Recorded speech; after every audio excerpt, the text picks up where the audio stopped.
তো তোমাদের সাথে একটা জিনিস শেয়ার করতে আসলাম আর কি। সকালবেলা বলেছিলাম মনে আছে যে দই পেতেছে মা, মিষ্টি দই বাড়িতে। এই যে সেই মিষ্টি দই, খেতে খুব ভালো হয়েছে। আমি একবার টেস্ট করেছি, আর একবার টেস্ট করি তোমাদের সামনে। খুব ভালো হয়েছে খেতে, দোকানের থেকেও ভালো হয়েছে। মানে খুবই সুন্দর, না বেশি মিষ্টি, আমার একদম বেশি মিষ্টি পছন্দ নয় তো, একদম না বেশি মিষ্টি না কম মিষ্টি, খুব সুন্দর হয়েছে খেতে। তো বড় পাত্রে পেতেছিল আর কি। আর আমাদের দই কাটার একটা ছোট্ট চামচ আছে, ওটা দিয়ে দই কেটে আমি দোকানের মতন করে নিয়ে এসেছি। তো এটা এখন খাবো। আর সকালবেলা ব্রেকফাস্টে আমি দুটো রুটি আর ডিমের কারি হয়েছিল, তো ডিমটা নিয়ে আলু নিয়েছিলাম 2 পিস, আর ঝোলটা নিয়েছিলাম।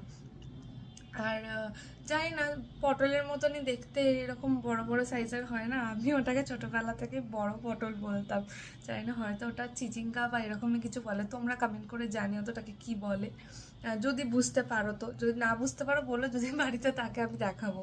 তো এই হচ্ছে ব্যাপার। আর জানি না কখন লাঞ্চ করব, তাই জন্য লাঞ্চের মেনুটা এখনই শেয়ার করে দিই। ডিমের কারি হয়েছে, ওই যেটা বললাম বড় পটল, ওইটা ভাজা হয়েছে, আলু সিদ্ধ, ডাল। এই হচ্ছে আমার লাঞ্চের মেনু আজকে। আর আচার আছে, আমের আচার করেছিল, আচারটা আছে। আর এই সাথে দইটাও আছে। তো এই হচ্ছে আজকের লাঞ্চের মেনু আমার। কিন্তু জানি না কখন লাঞ্চ করব, তাই এখনই শেয়ার করে দিলাম মেনুটা, তোমাদের বলে দিলাম।